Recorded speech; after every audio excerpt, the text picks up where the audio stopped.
अब खूनी मंडे के साथ साथ हमारी नई पेशकश फ्रीकी फ्राइडे भी एंजॉय करो। Check out our new exclusive horror story photograph only on our Spotify podcast the horror show by खूनी मंडे। Link in description. भूत महल, दिल्ली का भोली भटियारी महल। भारत की राजधानी दिल्ली में एक ऐसा महल है जिसे लोग भूतिया मानते हैं। भोली भटियारी का महल, जो कि दिल्ली के सेंट्रल रिज फॉरेस्ट एरिया में मौजूद है। कई लोगों ने वहां अजीबोगरीब चीजें एक्सपीरियंस की हैं। कई लोगों ने वहां एक सफेद साड़ी पहने एक अजीब सी दिखने वाली औरत को देखा है, बल्कि कुछ लोगों ने अजीब सी काली परछाइयों को भी देखा है।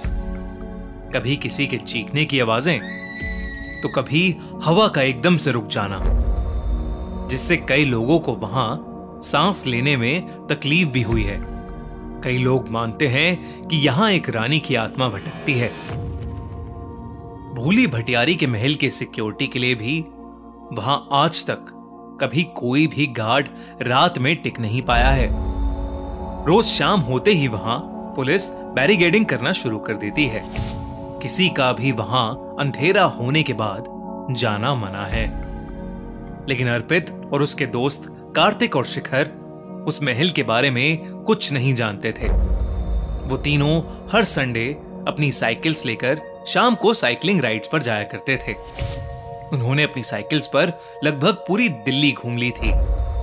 पर एक संडे शाम वो दिल्ली के सेंट्रल रिज वाली रोड पर साइकिल चलाते चलाते एक अजीब सी सुनसान सी जगह पर पहुंच गए थे।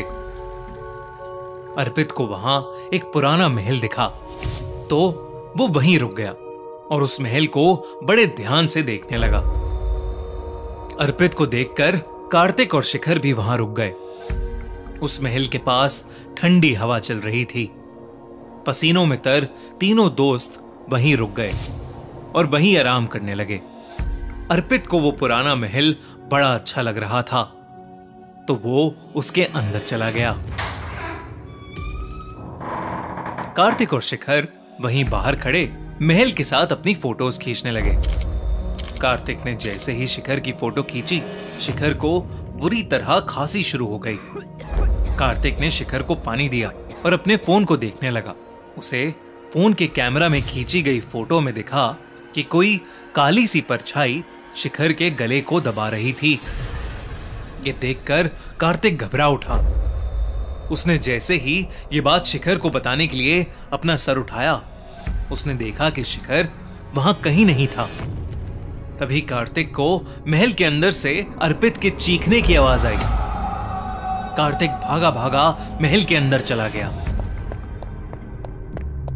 शाम ढल रही थी और अंधेरा होने आया था। उस महल के आसपास सिर्फ जंगल था और बड़ी बड़ी दीवारें। गिद्ध भी चारों तरफ मंडरा रहे थे। ऐसे में अर्पित और शिखर दोनों का ही अचानक गायब हो जाना कार्तिक को डरा रहा था। पर कार्तिक को अभी भी नहीं पता था कि वो दिल्ली के भोली भटियारी महल में था, जिसे लोग भूत महल भी कहते थे। कार्तिक सहमा हुआ उस महल के अंदर अर्पित और शिखर को ढूंढ रहा था। अर्पित, अर्पित, शिखर। उसने कई बार दोनों को आवाजें लगाई, पर सामने से कोई जवाब नहीं आया। तभी अचानक उसे किसी के रोने की आवाज आई। वो उस आवाज के पीछे गया तो उसने देखा कि एक बूढ़ी औरत वहां एक कोने में बैठकर सिसकियां भर रही थी। उसका चेहरा उसकी शॉल से ढका हुआ था। उस बूढ़ी औरत का हुलिया देखकर कार्तिक की जान निकले जा रही थी। फिर भी हिम्मत करके जब उसने उस बूढ़ी औरत से पूछा कि क्या उसने उसके दोस्तों को वहां से गुजरते हुए देखा है, तो उस बूढ़ी औरत ने हाथ के इशारे से उसे महल के और अंदर भेज दिया। कार्तिक जब अंदर गया तो उसने देखा कि अर्पित वहीं खड़ा है। अर्पित एक नजर टिकाए सामने देख रहा था। ऐसा लग रहा था कि जैसे अर्पित किसी के वश में हो। कार्तिक ने उसे जोरों से हिलाया, लेकिन तब भी अर्पित सामने ही देखे जा रहा था। कार्तिक ने जब ध्यान से सामने देखा तो उसे सामने एक छत सी दिखी और उस छत पर एक औरत। वो औरत किसी रानी से कम नहीं लग रही थी और वो इधर से उधर भटक रही थी। लेकिन तभी वो औरत चलते चलते रुकी और अपनी गर्दन घुमाकर कार्तिक की तरफ देखने लगी।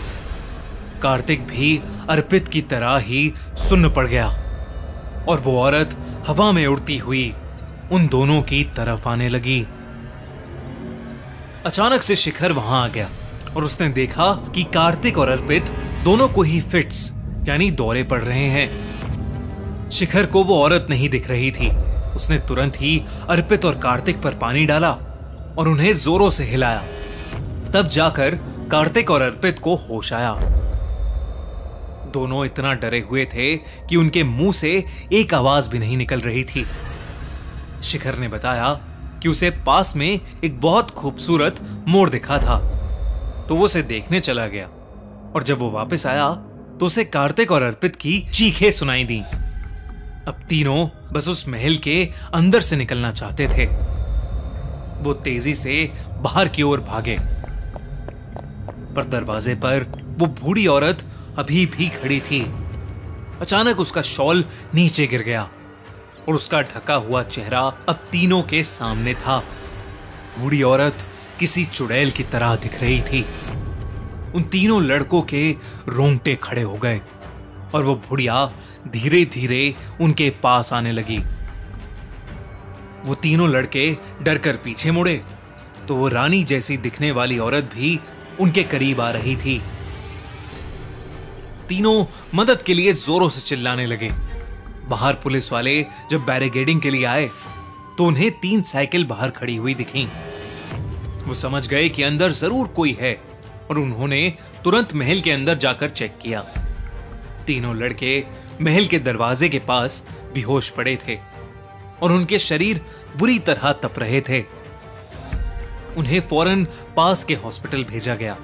जब उन्हें होश आया तो उन्हें कुछ भी याद नहीं था कि उस बूढ़ी औरत को देखने के बाद उनके साथ क्या हुआ। कहानियों की माने तो शायद वो रानी जैसी दिखने वाली औरत फिरोज शाह तुगलक की रानी थी, जिसे राजा ने उस महल में नजरबंद कर दिया था। और वो बूढ़ी औरत शायद एक औरत थी जो रास्ता भटक कर इस महल में पनाह लेने आई थी। कहते हैं दोनों ने ही इस महल के अंदर अपना दम तोड़ दिया था। और हां, आपको क्या लगता है, क्या आप भूली भटियारी के महल में जाना चाहेंगे? हमें कमेंट्स में जरूर बताएं। हमारी अगले हफ्ते की कहानी बारिश की रात स्पॉटिफाई पर ऑलरेडी लाइव है, तो डिस्क्रिप्शन में दी गई लिंक पर क्लिक करिए और जल्दी से उसे सुनिए। और हां, हमारा चैनल खूनी मंडे सब्सक्राइब करना मत भूलना।